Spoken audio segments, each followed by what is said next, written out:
Hi, welcome back. In this video, we will address the Agile Manifesto. Actually, we will look at the Agile Manifesto in two videos. The very first one, this one, we will talk about the manifesto itself, and in the second one, which will be a dedicated video, we will address the 12 principles behind the Agile Manifesto. The Agile Manifesto starts with a sentence stating that we are uncovering better ways of developing software by doing it and helping others do it. This statement at the very beginning is often overseen, but it is very important because all the people that signed the Agile Manifesto were actual practitioners compared to many people that are just consultants. And as practitioners, they had lived through building large and complex software systems.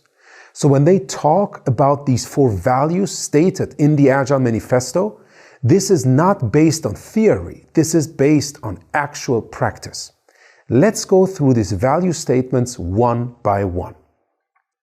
The first statement is individuals and interactions over processes and tools. First of all, if you look at this, it's always over, not instead of. Over means that whenever we are in a conflict between these two things, in this case being the interactions between individuals, and on the other hand, fixed processes and tools, we would always value the one on the left higher than the one on the right.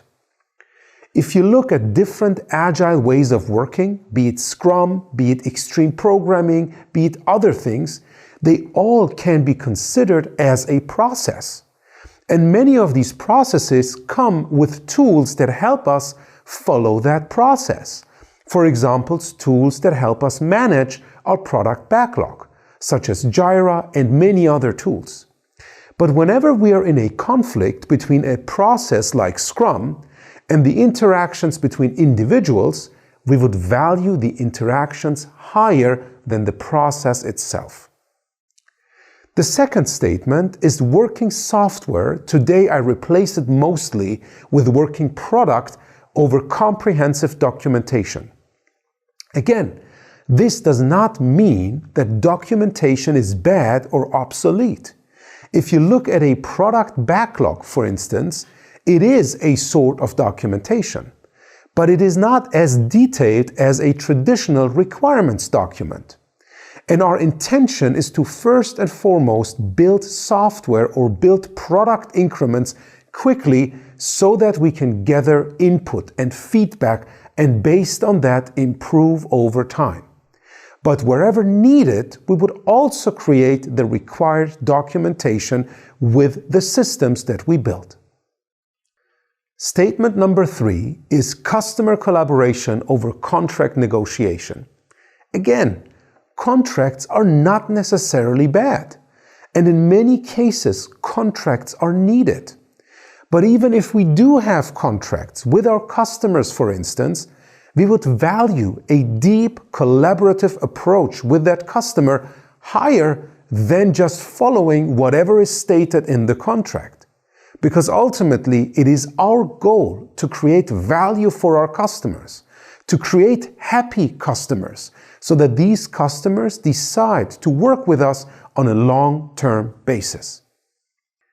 The final statement is responding to change over following a plan. Whenever I explain this statement to my students, I always connect it to a quote apparently stated by Dwight D. Eisenhower, saying, "All plans are worthless, but planning is everything." Now, when you look again at all agile ways of working, for example, Scrum, there is a dedicated event called sprint planning, which means that planning, the activity of planning, has some value. We want to create alignment in terms of the work that we want to do in a certain period of time. But whenever we realize that there is some change needed, we will not stick to the plan. We will make the changes needed in order to delight our customers and deliver value to them. Last but not least, the Agile Manifesto closes with a sentence below the 4 statements that we just talked about. And this sentence states, Despite valuing the things that are written on the right-hand side, which is about documentation, about planning, about processes and tools, and about contracts, we value the things on the left more. Again, whenever we are in a conflict between these two things, we would choose the one on the left, which does not mean that the things on the right don't have any value. One thing that I want to add as we're talking about the Agile Manifesto is the following. A lot of people say that if you don't have these values at play in your organizations, you can't become agile. You shouldn't even try implementing frameworks such as Scrum. My answer is always, values are created through action. And when we work according to Scrum, when we work according to XP, we deliberately build these values into the culture of our organization because we're following the actions on a consistent basis. In our next video, we will explore the 12 principles behind the Agile Manifesto.